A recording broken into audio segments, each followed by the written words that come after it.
Fala pessoal, tudo bem com vocês? Aqui quem fala é o professor Lanzarin e hoje nós vamos corrigir as 14 questões de informática do simulado do Ciência Exata. Ainda no nosso canal você pode acompanhar as correções das questões de português com o nosso mestre Mário, também as questões de matemática e de raciocínio lógico com o professor Júnior. Não se esqueça de deixar seu like, seu comentário e se inscrever no canal. Vamos lá? Então vamos para a primeira questão. O sistema operacional Windows 10, em sua configuração padrão, permite ao usuário através do atalho Windows mais Tab. Bom, ele quer saber a função do atalho Windows mais Tab, né? A tecla Windows mais Tab. Alternar entre programas abertos somente. Veja só, a primeira frase aqui está correta, ó, alternar entre programas abertos. Ok, o Windows mais Tab realmente faz isso. Inclusive, ele já fazia isso em versões anteriores ao Windows 10, tá? Mas não era só entre programas abertos, eram janelas, né?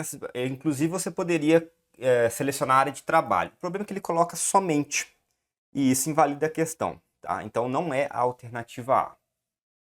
A alternativa B fala reproduzir a tela do computador em um projetor. Essa está completamente errada, tá? Para reprodução da tela do Windows num projetor, a gente vai usar a tecla Windows mais P. A alternativa C fala alternar entre múltiplas áreas de trabalho anteriormente criadas, vírgula, somente. Mesma situação da A. Começa certo. Realmente, no Windows 10, e isso é uma novidade para o Windows 10, é possível alternar entre múltiplas áreas de trabalho. É possível ter várias áreas de trabalho, tá? Você consegue criar diferentes áreas de trabalho e alternar entre elas através do Windows 10. Isso aqui está correto. Porém, que ele coloca aqui um somente e pode mais do que isso. Então, também não é a alternativa C. A alternativa D fala ativar a ajuda do Windows. Também não é, tá? Não, você não vai ativar a ajuda do Windows com esse atalho. E a alternativa E fala alternar entre programas abertos, ok, e entre múltiplas áreas de trabalho anteriormente criadas, ok, alternativa E. Tá? A alternativa E é a correta. Por quê? Bom, em algumas versões anteriores do Windows, você já podia alternar entre programas abertos com efeito shuffle ali, usando a tecla do Windows mais o Tab. No Windows 10, veio a novidade de você poder criar e trabalhar com múltiplas áreas de trabalho. Você consegue ter mais de uma área de trabalho e trabalhar em cada uma delas. E você consegue alternar entre elas com o Windows Tab. Então o Windows Tab ele serve, além de alternar entre programas abertos, também entre múltiplas áreas de trabalho que você criou anteriormente lá no Windows 10, beleza? Então a alternativa correta é a E. Segunda questão. No Microsoft Windows 10, em sua configuração padrão, ao se arrastar um arquivo ou pasta, o que acontece depende do destino para onde o objeto está sendo arrastado. Ao se arrastar um arquivo para uma pasta em uma unidade diferente, com a tecla Shift pressionada, ele será copiado para a pasta de destino? B. Será apagado da pasta de origem e terá atalho criado na pasta de destino? C. Terá um atalho criado na pasta de destino somente? D. Será movido para a pasta de destino? E por último, a alternativa E. Será apagado da pasta de origem somente? Bom, vamos entender melhor essa questão. Imagina que nós tenhamos duas unidades. Vamos falar aqui unidade D e a unidade E.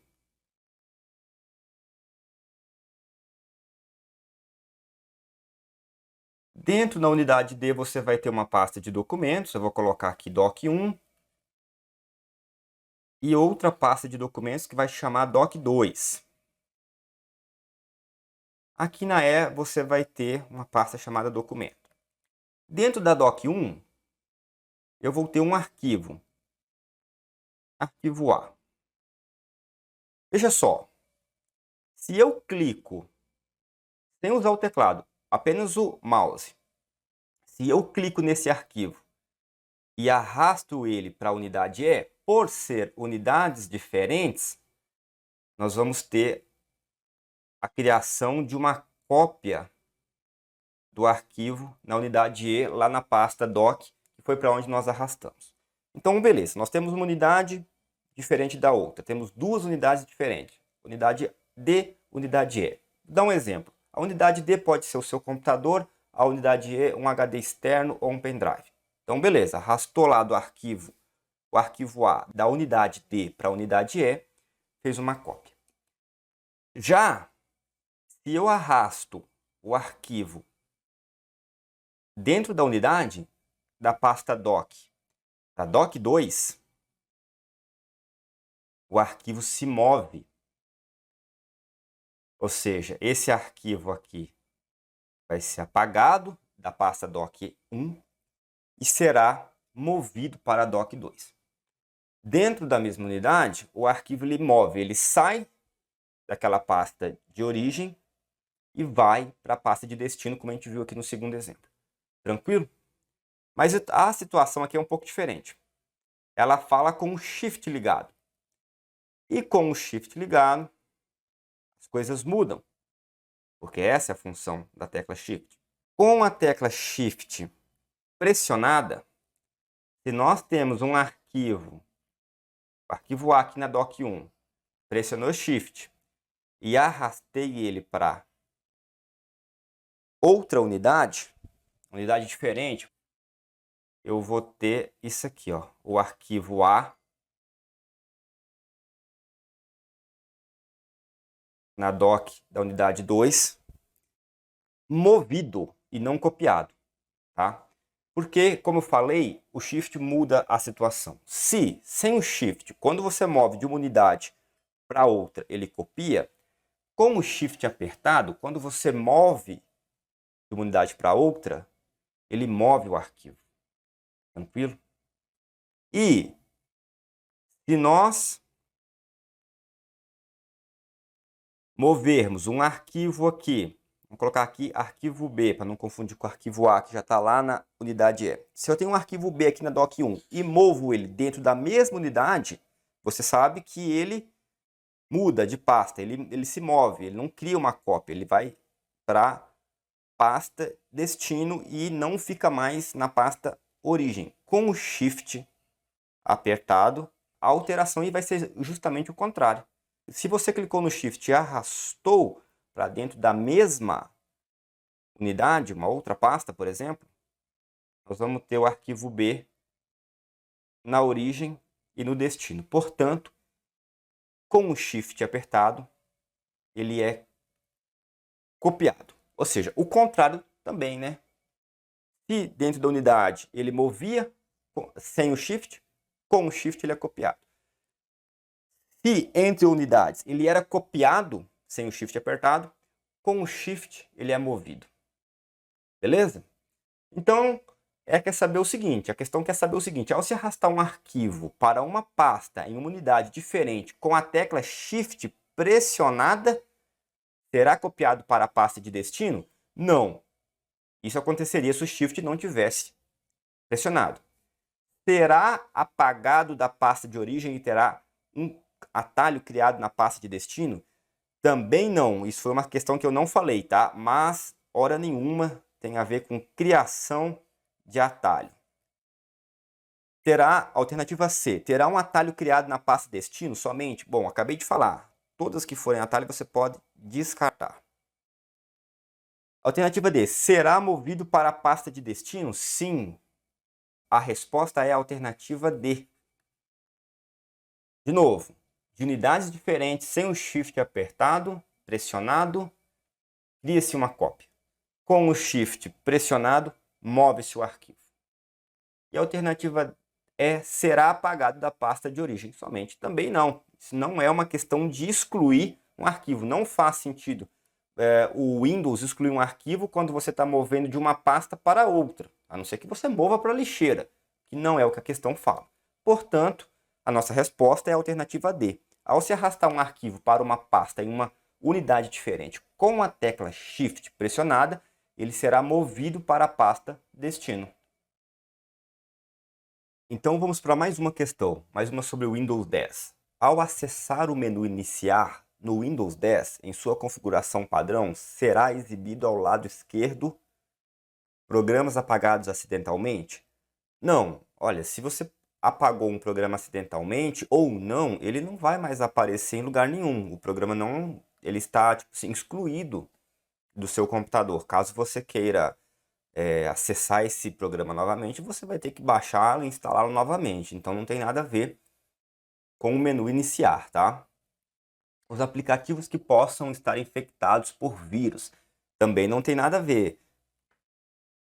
Isso aí tem a ver com os mecanismos de proteção que você estiver usando no seu computador, o antivírus que você estiver utilizando. Isso não vai ser sinalizado para você no menu iniciar, tá? Os aplicativos que não foram certificados para o Windows 10. Aplicativos que não foram certificados para o Windows 10 sequer vão ser instalados. Se o aplicativo está aparecendo ali, é porque você conseguiu instalá-lo. Se você conseguiu instalá-lo, é porque ele funciona para o Windows 10. Beleza? Então, o aplicativo ele vai ser instalado ou não. Não existe a possibilidade de um aplicativo que não seja certificado para o Windows 10 seja instalado. Então, você não vai vê-lo, caso ele não seja certificado, no menu iniciar. Os aplicativos mais usados, sim. Lá no menu iniciar tem todos os aplicativos, mas também tem lá, você pode inclusive personalizar para aparecer entre várias formas de personalização, os mais utilizados, beleza? E por último, a ajuda do Windows, também não. Ao acessar o menu iniciar no Windows 10 em sua configuração padrão, será exibido ao lado esquerdo os aplicativos mais usados. Então vamos para mais uma questão sobre Excel 2016. No Microsoft Excel 2016, em sua configuração padrão, no dia 11 de setembro de 2021, o usuário digitou a seguinte função na célula A1, igual hoje, abre parênteses, fecha parênteses. Na célula A2, inseriu a seguinte função, A1 mais 1. Assinale a alternativa que indica o resultado que será apresentado na célula A3, ao se digitar a função número de caracteres de A2. Então, o que aconteceu? Nós temos um usuário que no dia 11 de setembro de 2021 digitou essa fórmula aqui, ó, essa função aqui. Hoje, abre parênteses e fecha parênteses. O que essa função vai trazer na célula? Na célula ela vai trazer o dia 11 de setembro de 2021. Essa foi a célula A1.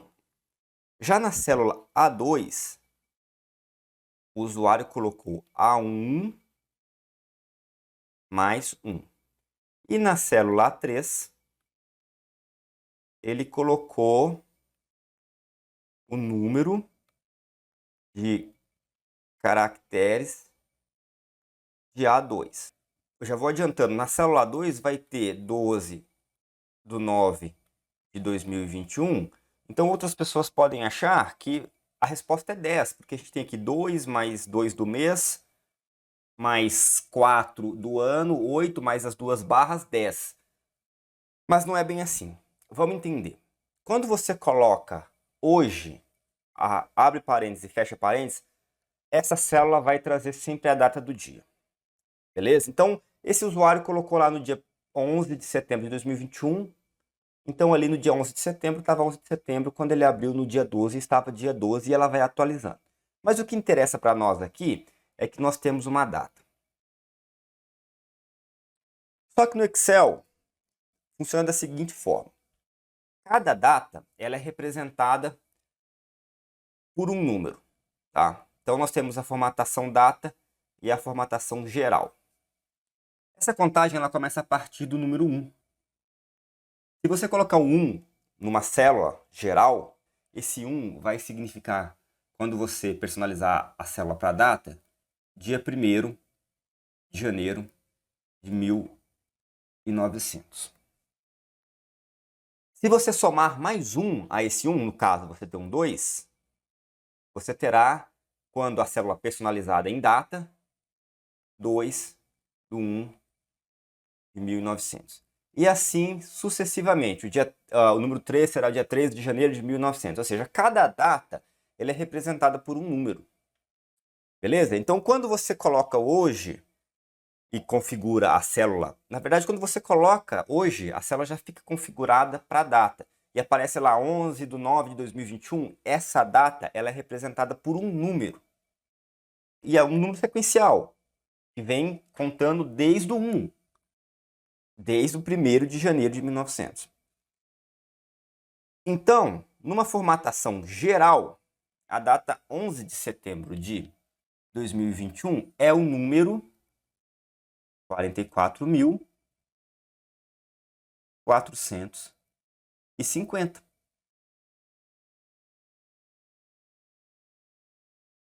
Já na célula 2, vai pegar o que a gente tem na célula 1 e vai somar mais 1. Então, nós teremos o número 44.451. E como nós já sabemos, esse número, quando a célula está configurada, personalizada para data, vai ser o dia 12 de setembro de 2021. Na célula 13, ele faz a contagem de caracteres da célula 2. Portanto, ela vai contar esse valor aqui, ó. Essa fórmula, número de caracteres, conta a quantidade de caracteres. Então, vamos ver quantos caracteres tem em 44.451. 1, 2, 3, 4, 5.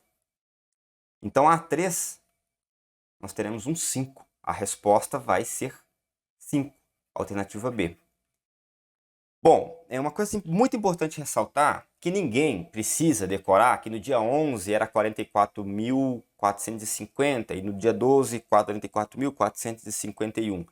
Gente, cada dia é uma unidade. Nós teremos datas com 5 unidades até o número 99.999. Isso em data significa o dia 13 de outubro de 2173. Ou seja, provavelmente nessa data nós nem estaremos utilizando o computador da forma com que a gente conhece hoje, tá? Então, até essa data aqui, toda vez que te perguntarem número de caracteres de uma data dessa época que nós estamos vivendo, os próximos anos, anos anteriores, a resposta será 5, beleza? Porque vai demorar muito tempo para mudar. Já faz muito tempo que nós estamos com datas que são representadas por números com de 5 algarismos. E também não vai fazer o menor sentido para a banca cobrar de você que você saiba qual data, né, representa cada número ou qual número representa cada data. O lance da questão é entender que ao colocar a fórmula número de caracteres, ela vai contar, na verdade, esse número que representa a data e não a data em si. Até mesmo que você consegue personalizar a forma com que essa data vai ser mostrada. Você pode deixar somente o dia, somente o mês, dia e mês, dia, mês e ano, dia, mês e ano, ano com 2 caracteres, entre outras várias formas de personalização. Beleza? O importante é saber que o número de caracteres vai contar o número que representa a data e que você consegue vê-lo ao classificar uma célula como geral. Beleza? Então é isso. Alternativa B, 5 caracteres vão aparecer na célula A3. Então vamos para mais uma questão. Em uma planilha criada no Microsoft Excel 2016, em sua configuração padrão, versão português, um usuário selecionou a célula 1 e clicou no ícone cor de preenchimento. Em seguida, selecionou a célula A2 e pressionou a tecla F4. Assinale a alternativa em que, ao pressionar F4, o resultado está correto. A alternativa A, ela fala: a célula 2 será atribuído um preenchimento amarelo. A alternativa B fala: a ação realizada ao clicar em cor de preenchimento será desfeita. A alternativa C fala, o arquivo será salvo. A alternativa D fala, o cursor será posicionado dentro da célula. E a alternativa E, a ajuda do Excel será exibida. Basicamente uma questão sobre F4. Qual a função de F4? Bom, vamos entender. O usuário clicou na célula A1, clicou lá na célula A1 e depois clicou no ícone cor de preenchimento no grupo fonte lá da página inicial. Para quem não lembra, o ícone cor de preenchimento ele é responsável por preencher, fazer o preenchimento da célula com cores ou tirar o preenchimento. Lá tem uma setinha para baixo e você consegue escolher diversas cores. Porém, a cor padrão, aquela cor que quando você abre o Excel sem nenhuma alteração que você vê, ela é amarelo. Então, ao clicar na célula, ao selecionar a célula 1 e clicar no ícone cor de preenchimento, ele, na verdade, coloriu a célula, né, de amarelo, preencheu ela toda de amarelo. Depois, ele selecionou a célula A2 e clicou F4.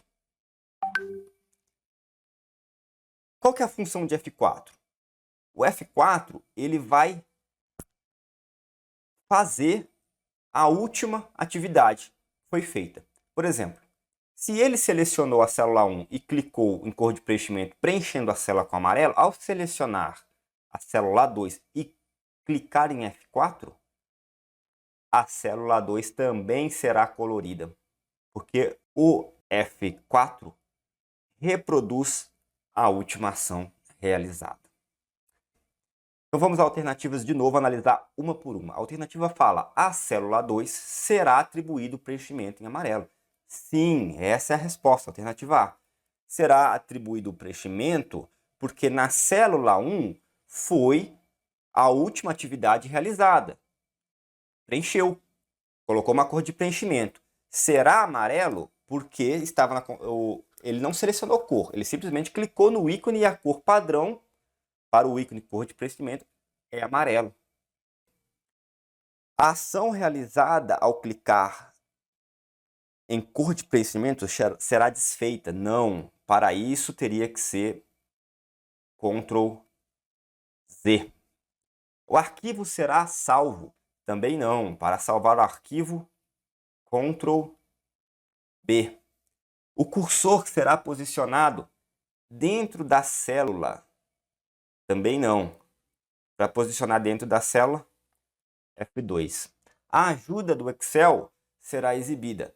Também não. Para a ajuda do Excel, F1. Então, a alternativa correta, ao pressionar F4, a gente já sabe, reproduz a última ação. A última ação tinha sido preencher a célula 1 com a cor padrão, no caso amarelo. Então, a alternativa correta é a célula 2 será atribuído o preenchimento em amarelo. Então vamos para mais uma questão. E mais uma questão de Excel. Um usuário do Microsoft Excel 2016, versão em português e em sua configuração padrão, possui uma planilha com o seguinte conteúdo. Aí na sua tela você pode observar a planilha que foi apresentada na prova. É uma planilha com 3 colunas, coluna A, B e C, e 4 linhas. Linha 1, 2, 3 e 4. Dentro de cada célula um valor numérico. Em dado momento, esse usuário selecionou as células do intervalo A1 até C4.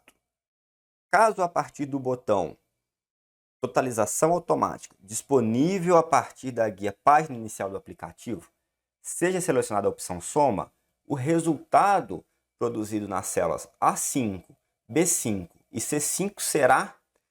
E depois a questão ainda coloca uma observação, um dado. O símbolo traço, o hífen, representa uma célula não alterada. Ou seja, para aquela célula que não teve nenhum valor incluído, não houve nenhuma alteração, a gente vai ter um traço. Bom, vamos entender. O usuário ele selecionou da célula A1 até a C4. Então, a célula A1 coluna A, linha 1, a célula C4, coluna C, linha 4. Portanto, ele selecionou toda essa planilha visível aqui. Todos os valores que nós estamos vendo na tela. E ele clicou nesse botão que chama totalização automática.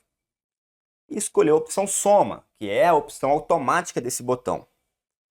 Bom, qual que é a função desse botão? Esse botão, quando ele está com a configuração, a opção selecionada de soma, ele vai somar valores. No caso, todos os valores de uma seleção. Porém, aqui nós temos várias colunas e várias linhas. O que ele vai somar? Ele vai somar todos os valores e colocar numa célula? Não foi selecionada nenhuma célula vazia, ele não vai selecionar nada? Bom, vamos entender. Aqui, logo abaixo da 4, nós temos a célula A5. Nesse caso, ao selecionar todas as células de A1 até C4 e clicar soma, o totalização automática colocará um total em cada coluna. Então, na célula A5, a gente vai ter aqui um total somando todos os valores das células acima de A5. Então, vai somar o 2 com 1, com 5, com o 10. Então, 2, 1, 5, 8, mais 10, 18. Já aqui na célula B5, coluna B, linha 5, vai acontecer o mesmo, porém, com os valores da coluna B. 3 com 2, 5, mais 5, 10, 10 com 11, 21. E o mesmo acontece na célula C5, porém, somando todos os valores da coluna C. Então, 4 com 8, 12, 12 com 6, 18, 18 com 12, 30. Então, nós teremos na célula A5 um valor 18. Na célula B5, o valor 21. E na célula C5, o valor 30. Portanto, a nossa resposta é a letra D. Mas vamos dar mais uma analisada nas outras questões. A questão A acabou selecionando aqui os valores da última célula. Desculpa, da última linha. Linha 4, 10, 11, 12. Não tem nada a ver, tá? Não vai trazer os valores da última linha.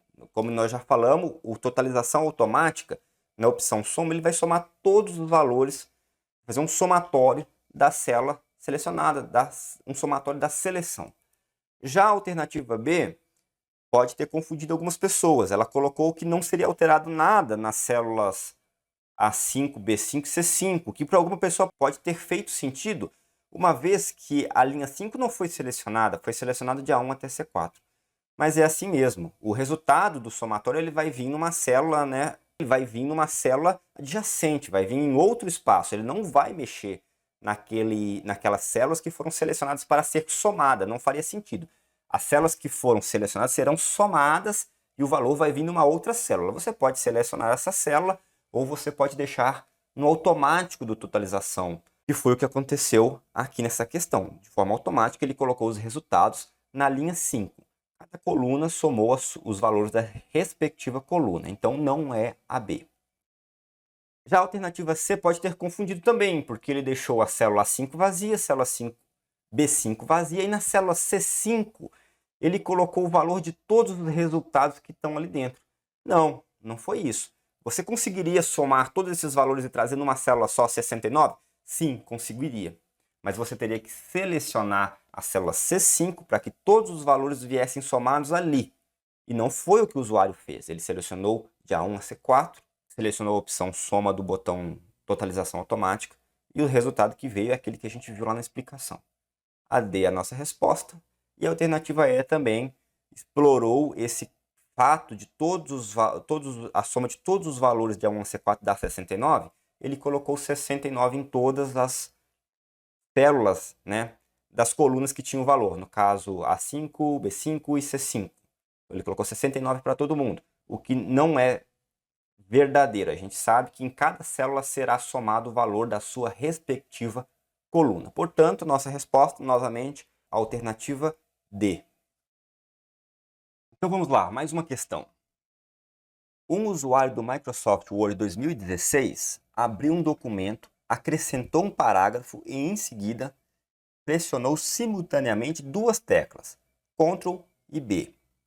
Essa ação fará com que o documento, alternativa A, seja impresso, alternativa B, seja centralizado na página, alternativa C, tenha as modificações realizadas salvas, alternativa D, seja sublinhado, e a alternativa E, seja distribuído uniformemente entre as margens superior e inferior. Então, vamos olhar alternativa por alternativa. Um documento, Word, configuração padrão, o usuário digitou mais um parágrafo, Ctrl B.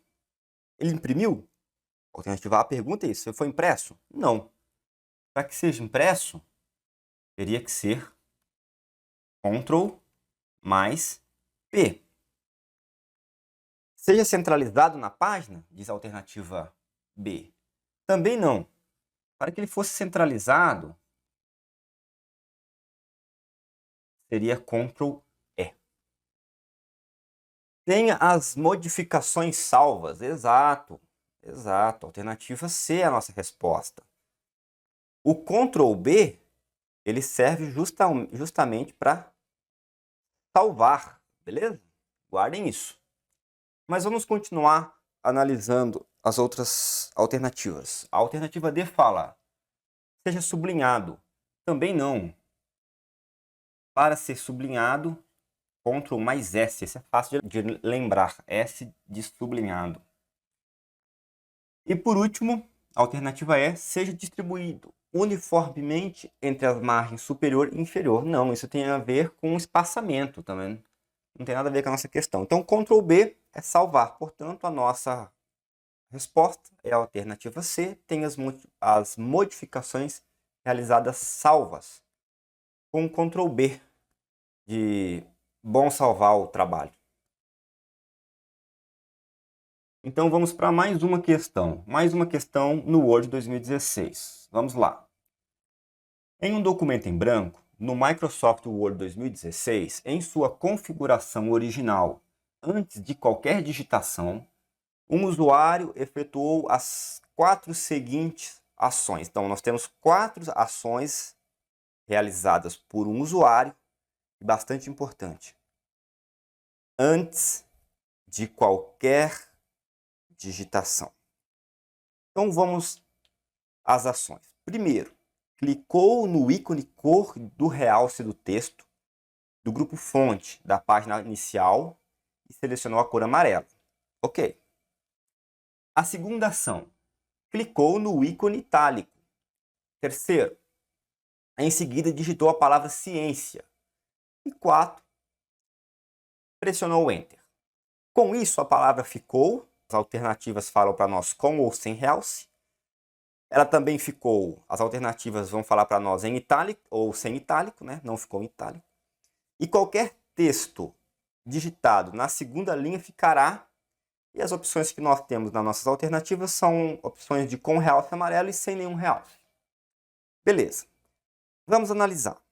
Ele clicou no ícone cor do realce do texto, no grupo fonte da guia página inicial e selecionou a cor amarela.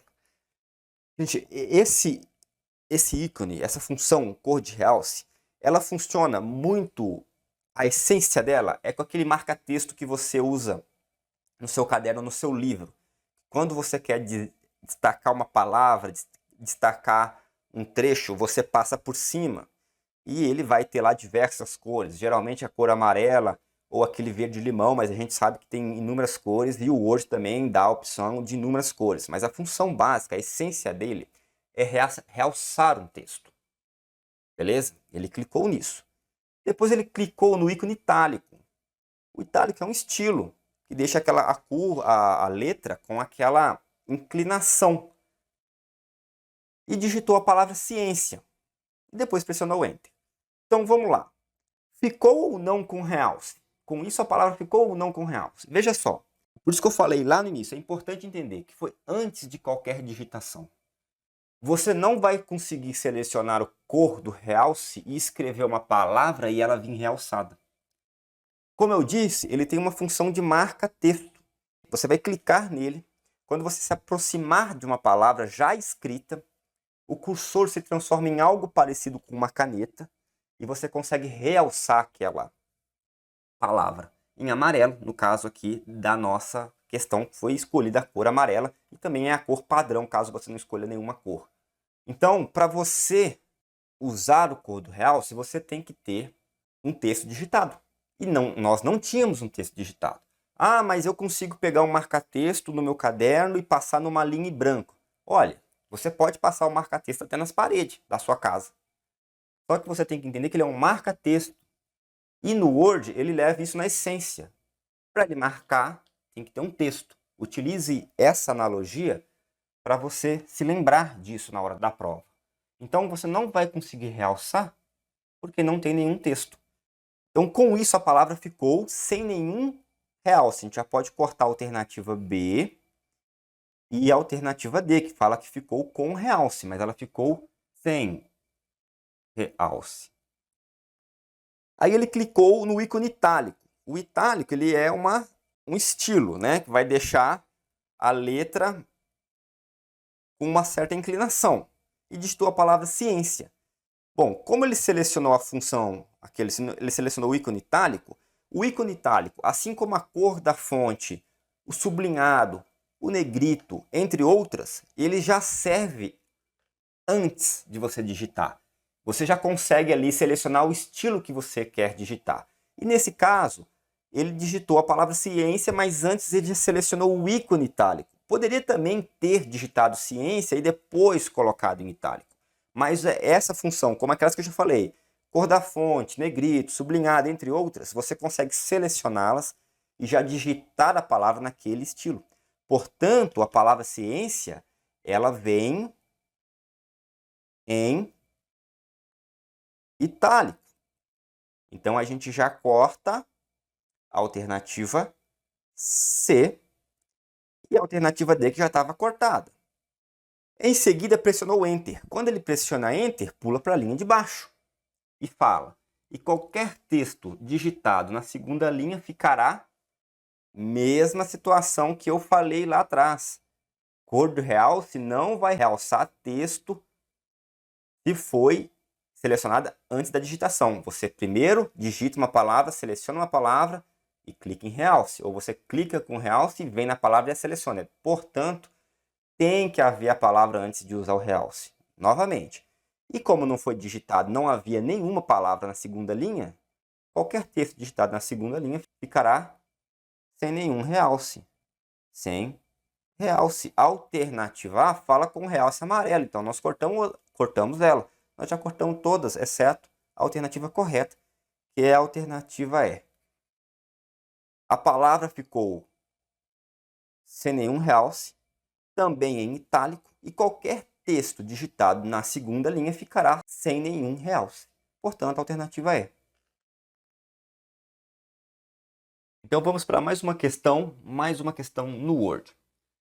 Em um documento em edição no Microsoft Word 2016, versão em português e em sua configuração padrão, tem-se um parágrafo conforme apresentado a seguir. Simulado ciência exata. Aí na sua tela você pode ver como está apresentado o parágrafo simulado ciência exata. Você percebe que todas as letras de todas as palavras estão maiúsculas. Com esse parágrafo inteiramente selecionado, acionou-se uma das opções disponibilizadas por meio do botão maiúsculas e minúsculas, presente no grupo fonte da guia página inicial do aplicativo. E o resultado foi o seguinte: simulado ciência exata. E agora você pode perceber que é o mesmo texto, mas que apenas a primeira letra de cada palavra ficou em maiúsculo. Assinale a alternativa que apresenta a opção acionada a partir deste botão. A alternativa A fala minúsculas, a alternativa B alternar maiúsculas e minúsculas, a alternativa C colocar cada palavra em maiúscula, a alternativa D primeira letra de cada frase em maiúscula e a alternativa E maiúsculas. Vamos analisar uma por uma. Bom, Essas 5 opções que você vê nesta questão, na verdade, são as 5 opções que existem lá no maiúsculas e minúsculas. Não necessariamente nessa ordem, mas são essas 5 opções. Vamos analisar uma por uma. Bom, a primeira fala em minúsculas e ela é bem autointuitiva, uma vez que a própria palavra minúscula está como a sua função será desempenhada. Ou seja, ao clicar em minúscula, todas as letras do parágrafo selecionado, da palavra selecionada, do trecho selecionado, ficarão em minúsculas. Então é bastante intuitivo, exatamente como você vê na sua tela. A alternativa B também é bastante intuitiva e representa bem. Ela vai alternar entre maiúsculos e minúsculos. Portanto, quando você seleciona uma palavra ou um trecho e clica nela, as palavras, as letras que estiverem em maiúscula se tornarão minúsculas. E as que estiverem minúsculas ficarão maiúsculas. Ou seja, há uma alternagem, né? Exatamente como você pode ver que foi escrito, alternar maiúsculos e minúsculas. Já a alternativa C, ela não é assim tão intuitiva. Colocar cada palavra em maiúsculo. E ela ainda contém um erro. Vamos lá. Colocar cada palavra em maiúsculo deixa um pouco vago. Na verdade, o que essa função faz é colocar a primeira letra de cada palavra em maiúsculo. Tranquilo? Portanto, é a nossa resposta. Nossa resposta é a alternativa C. Veja só, estava simulado ciência exata tudo em maiúsculo e passou para simulado ciência exata apenas com a primeira letra em maiúsculo. Como é que você conseguiria fazer isso? Selecionando a opção dentro do maiúsculo e minúsculas, colocar cada palavra em maiúsculo. A frase não dá muito bem o sentido, pelo menos eu não entendo assim, que signifique que cada primeira letra de cada palavra ficará em maiúsculo. Além disso, ela contém um erro. Como eu já disse, colocar cada palavra em maiúscula, no caso o em, também teria que estar em maiúsculo. Porque se você escrever essa frase lá no Word, colocar cada palavra em maiúsculo e selecionar essa opção, a primeira letra de cada palavra ficará maiúscula, inclusive a do em. Porém, o erro não é da prova. Ele simplesmente trouxe lá do Word, do Microsoft Word, do jeito que está lá para a prova, tá? A Microsoft que fez desta forma. Portanto, de toda forma, né, a nossa resposta é a alternativa C. Mas vamos continuar analisando as outras. A alternativa D fala a primeira letra da frase em maiúscula. Outra bastante intuitiva. Se fosse selecionado essa, apenas o S de simulado teria ficado em maiúsculo, né? Porque ele coloca apenas a primeira letra de cada frase em maiúsculo. E a alternativa E também bastante intuitiva, maiúsculas, com todas as letras maiúsculas, é isso mesmo que acontece. Você seleciona uma palavra e todas as letras ficam maiúsculas. Portanto, se o usuário tivesse selecionado essa opção, o simulado de ciência exata lá com tudo maiúsculo, selecionado maiúsculas, não teria mudado nada, porque já estava em maiúsculo, ia permanecer em maiúsculo. Portanto, assinale a alternativa que apresenta a opção acionada a partir deste botão, alternativa C, colocar cada palavra em maiúsculo. Então vamos para a próxima questão, uma questão sobre PowerPoint. Em uma apresentação com 5 slides, criada no Microsoft PowerPoint 2016, em sua configuração, o slide 4 está configurado como oculto. Ao pressionar F5, A. Foi exibido o slide 5. B. O modo de apresentação foi encerrado. C. A apresentação se manteve no slide 3. D. Foi exibido o slide 4. E E. O modo de apresentação foi iniciado. Então vamos analisar alternativa por alternativa. Pressionou F5, a alternativa fala foi exibido o slide 5. Não. Não é porque é F5 que vai exibir o slide 5. Não tem absolutamente nada a ver. Para você exibir o slide 5, você vai ter que botar em modo apresentação e tocar até o slide 5, entre outras formas. Beleza? Não tem nada a ver o fato de ser F5 com o slide 5. O modo apresentação foi encerrado. Também não. Para você encerrar o modo apresentação, você clica em ESC. Então não é a alternativa B. A alternativa C fala, a apresentação se manteve no slide 3. Não faz o menor sentido. Para você manter a opção, a apresentação no slide 3, basta você colocar no slide 3 e não tocar. Só isso, não troca de slide, ele vai ficar lá.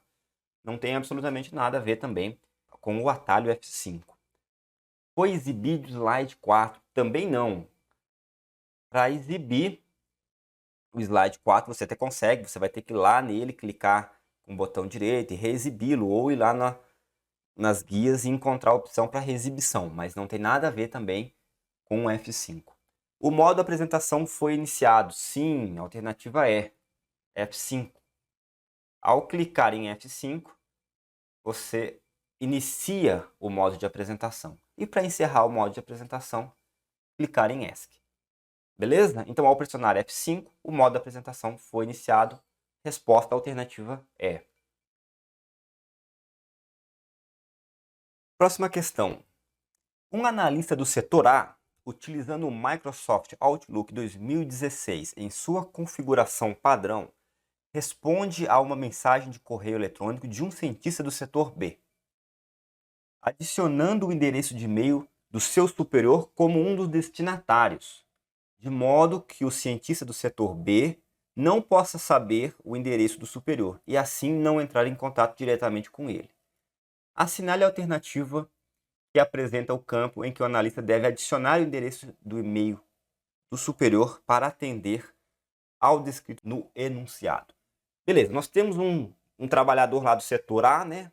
Um analista, ele vai responder a um e-mail de um trabalhador do setor B, um cientista, e ele quer colocar o superior em cópia, porém ele quer ocultar essa informação. No texto diz para que a pessoa não entre em contato, não veja o e-mail do superior. Então, qual que vai ser o campo que ele vai preencher? Vamos analisar a alternativa A, CCO, que nós temos por hábito chamar de cópia oculta, na verdade, com cópia oculta. Alternativa B, com cópia.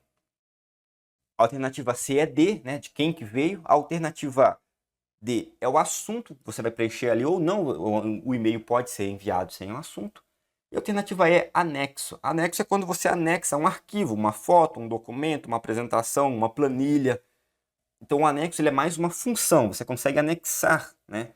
E ali vai ter o espacinho, né, o campo que ele aparece, mas não é um campo que você preenche, é um campo que você adiciona algo. Tá? Então com cópia e com cópia oculta. É bem claro que se não quer que apareça, o mais intuitivo é a alternativa A, com cópia oculta. E realmente é essa a alternativa. Se você colocar o e-mail de alguém numa resposta com cópia oculta, essa pessoa vai ler o e-mail, porém as outras pessoas não perceberão que ela está em cópia. Só uma observação que o CC aqui do com cópia e o CC do CCO com cópia oculta não significa com cópia. Na verdade, significa cópia carbono. Mas já faz muito tempo que se habituou chamar de com cópia. Beleza? Portanto, né, assinale a alternativa que apresenta o campo em que o analista deve adicionar o endereço de e-mail do superior para atender ao descrito no enunciado. O descrito no enunciado é fazer com que a pessoa que está recebendo a mensagem resposta não tenha acesso, não visualize o e-mail do superior que estará em cópia. Portanto, a alternativa A, usar CCO, com cópia oculta. Então, bora para mais uma. Quando se recebe uma mensagem por meio de correio eletrônico, há diversas opções de resposta, sendo que a opção encaminhar, alternativa A. Na mensagem de encaminhamento, não pode ser editado ou alterado o campo assunto da mensagem original. Bom, essa opção ela é falsa. Simplesmente porque quando você vai encaminhar uma mensagem que você recebeu, você pode sim alterar o campo da mensagem original recebida. Você pode alterar o conteúdo da mensagem recebida. Você pode alterar os e-mails, você pode alterar tudo. Tá? O encaminhamento ela é uma ferramenta para que você consiga automatizar o seu trabalho, melhorar a eficiência do seu trabalho. Você recebe uma mensagem e quer mandar para outra pessoa, mesmo que tenha algumas alterações, você vai encaminhar e faz essas alterações ou manda ela inteira, se for a sua intenção. Né? É para evitar que você fique copiando e colando tudo aquilo, beleza? Ela não vai impedir que você mude texto, mensagem, assunto, os campos de destinatários e anexos. Beleza? Portanto, a alternativa A é falsa. A alternativa B fala: a mensagem de encaminhamento não pode ser enviada caso o campo assunto da mensagem original tenha sido apagado. Falsa também. Você pode enviar um e-mail com o campo assunto sem nenhuma mensagem, sem nenhum texto, ou seja, sem título. O máximo que vai acontecer, dependendo do serviço que você estiver utilizando, perguntar se você realmente deseja enviar aquele e-mail sem título. Se você clicar que sim, o e-mail vai ser enviado. Isso também serve para mensagens encaminhadas. Então, se encaminhou e apagou o texto do campo assunto, ela pode ser sim encaminhada. A alternativa C fala: se houver anexos na mensagem original recebida, apenas um deles pode ser incorporado à mensagem de encaminhamento. Falsa também. A mensagem de encaminhamento, ela vai ser encaminhada exatamente como você recebeu, tá? Cabe a você fazer alterações nela ou não. Então, se ela tem vários anexos, irão os vários anexos. Se você quer que vá só um anexo, você pode excluir os outros e deixar só aquele um que você quer. Você pode inserir anexos novos e você pode excluir todos os anexos. Ou seja, não há nenhuma relação entre a quantidade de anexos que você recebeu na mensagem e a quantidade de anexos que terá que ter na mensagem encaminhada. A alternativa C também é falsa.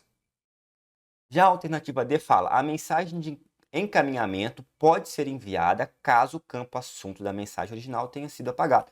Sim, eu até já falei sobre isso em alternativas anteriores. Você recebeu lá uma mensagem e decidiu encaminhar sem título e vai lá apaga o assunto, você pode sim enviar, tá? É possível enviar uma mensagem nova, uma mensagem de encaminhamento, lembrando que uma mensagem de encaminhamento é uma mensagem nova, é um novo e-mail. Então você pode sim apagar esse texto, esse assunto, né, e enviá-lo. Como eu já disse, o máximo que vai acontecer, dependendo do serviço que você estiver usando para enviar esse e-mail, ele vai perguntar se você realmente deseja enviá-lo com o campo assunto em branco. Se você falar que sim, o e-mail vai. E por último, a alternativa fala: não pode haver destinatários em cópia, se houver mais de um anexo na mensagem original recebida. Também falso, não há nenhuma relação com a quantidade de destinatários em cópia ou no campo para com a quantidade de anexos na mensagem original. Essa relação ela simplesmente não existe, tá? Então, quando se recebe uma mensagem por meio de correio eletrônico, há diversas opções de resposta, sendo que na opção encaminhar, a mensagem de encaminhamento pode ser enviada caso o campo assunto da mensagem original tenha sido apagado. Portanto, a nossa resposta é a alternativa D. Bom, estamos quase acabando. Vamos lá. A internet contém milhões de sites em vários países. Essas páginas são conectadas através de alternativa A, e-mail. Alternativa B, hiperlinks. Alternativa C, URLs. Alternativa D, assuntos. E a alternativa E, guias. Bom, primeiro vamos já cortar as mais óbvias. Bom, o e-mail não é, né? O que é o e-mail? O e-mail é uma carta eletrônica, é um correio eletrônico, né? É uma forma de comunicação em que você escreve uma informação, uma mensagem, anexa documentos, vídeos, sons e envia para a pessoa. Então não tem nada a ver com a conexão entre esses milhões de sites, né, que existem no mundo todo. Bom, guia também não tem nada a ver, né? No explorador lá, nos navegadores, você pode abrir várias guias, onde você pode, em cada guia, visitar um site, acessar uma página, mas também não é ela que vai conectar os sites, né, as páginas do mundo, né? Ela é só uma forma de você ter várias opções de acesso. Você pode abrir um site numa guia e outro site em outra guia dentro da mesma janela, né? Lembrando que você também pode abrir várias janelas. Bom, assunto, além do genérico, que é um assunto, um tema, ele também é um assunto do e-mail, onde você coloca o título do e-mail. Portanto, não faz o menor sentido. Aí nós ficamos com URLs e hiperlinks.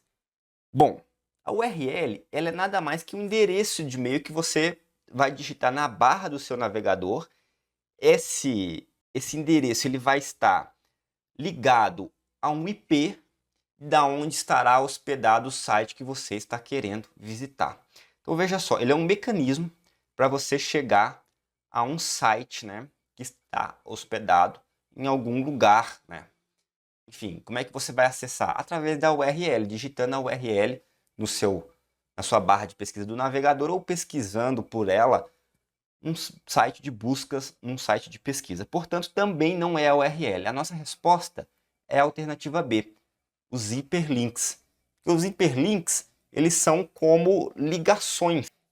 Ele é uma hiperligação que pode unir, faz uma referência dentro de um documento de hipertexto a outras partes desse documento ou também a outro documento, ou seja, informações que estão espalhadas e que são ligadas através de links, de ligações, que são o hiperlink. Beleza? Portanto, a nossa alternativa correta é a B, hiperlinks.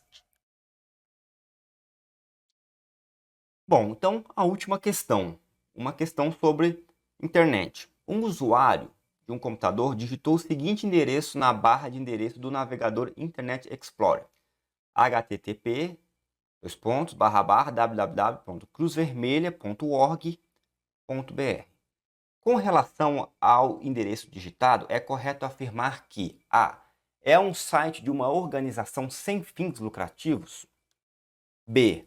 A troca de dados entre o navegador e o servidor do site é criptografada. C. É um site de uma organização com fins lucrativos. D. O site visitado é seguro, ou seja, livre de vírus ou outros códigos maliciosos. E é um site de uma organização governamental? Bom, vamos analisar alternativa por alternativa, começando da última. É um site de uma organização governamental? Não, porque as organizações governamentais tendem a usar no seu domínio gov, beleza? De governamental. Na verdade, é de governamental em inglês, mas nesse caso coincide, né? O idioma coincide. Então, www.cruzvermelha.org.br não é uma organização governamental. Para ser governamental, o ideal seria usar gov no lugar de org. Beleza? Então, a alternativa é falsa, não é ela a resposta. A alternativa D fala: o site visitado é seguro, ou seja, livre de vírus e outros códigos maliciosos. Bom, por mais que nós estejamos falando de uma organização conhecida, uma organização com prestígio na sociedade, ou um site de uma empresa também conhecida e correta, não significa que o site seja seguro ou livre de vírus ou outros códigos maliciosos. A gente não pode afirmar isso. Porque http://www.cruzvermelha.org.br, aonde ali está falando que o site visitado está seguro ou livre de vírus e códigos maliciosos. Esse site pode ter sido invadido, pode ter acontecido várias coisas. Então a gente não pode afirmar, entende? Por mais que você entre lá no site agora e esteja tudo seguro, a gente não pode falar que, né, não pode ser uma verdade absoluta, porque em outro momento pode ser que isso não aconteça. E também não há ali, né, dentro do endereço nenhuma informação que diga que esse site vai ser sempre seguro e livre de vírus, beleza? Também não é a alternativa E. A alternativa D. Falsa também. Na verdade, aqui ele está querendo fazer um contraponto com o HTTPS, que nós já vamos falar, que é quando é criptografado e traz mais segurança. Mas mesmo que fosse HTTPS, em vez de HTTP, não poderia dizer que o site é livre de vírus ou seguro, tá? A gente vai entender isso daqui a pouco. É um site de uma organização com fins lucrativos? Não, as organizações com fins lucrativos, elas usam ponto .com, beleza? Então não é a alternativa C.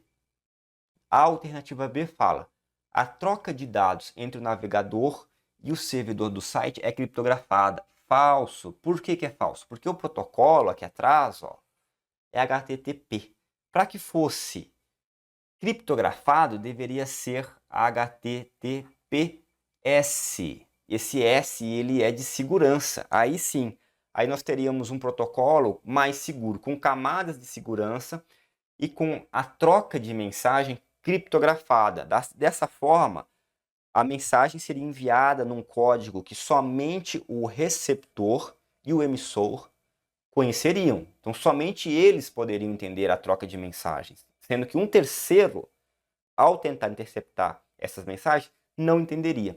Seria esta segurança. Agora, voltando lá na alternativa D, isso não garantiria que o site é seguro, né? Ou livre de vírus e outros códigos. Garantiria apenas que é criptografado, entre outras coisas, e que você vai entender aquela mensagem e o emissor da mensagem também vai entender. Mas não significa que a mensagem não seja maliciosa ou falsa, beleza? A criptografia, ela só garante que você e o emissor vão entender aquela mensagem. Mais ninguém. Terceiros não conseguirão entendê-las, não conseguirão compreendê-la, tá? Mas não tem a ver com o conteúdo da mensagem. Por isso dessa alternativa D, para gerar uma confusão ali e saber se a pessoa está apta, né, se está bem informada nesse assunto. E a alternativa A, o site é uma organização sem fins lucrativos. Sim, a alternativa A é a resposta, é uma organização sem fins lucrativos. Mas por quê? Por causa disso aqui, ó. Org. Ah, mas no Brasil as organizações sem fins lucrativos são as ONGs, organizações não governamentais. Sim, é verdade. Porém, a internet, ela, na grande parte, ou quase praticamente toda, ela não é em português, ela é em inglês. E daí veio a sigla ORG para organizações não governamentais. Beleza? Então, cuidado para não confundir. As organizações não governamentais, as organizações sem fins lucrativos, aquilo que nós chamamos de ONG, elas vão usar org.org no seu domínio. Portanto, http://www.cruzvermelha.org.br é um site de uma organização sem fins lucrativos. Resposta alternativa A. Então é isso, pessoal. Espero que vocês tenham gostado da correção. Não esqueça de deixar seu like, deixar seu comentário e também de se inscrever no canal caso você ainda não seja inscrito. Muito obrigado e até a próxima.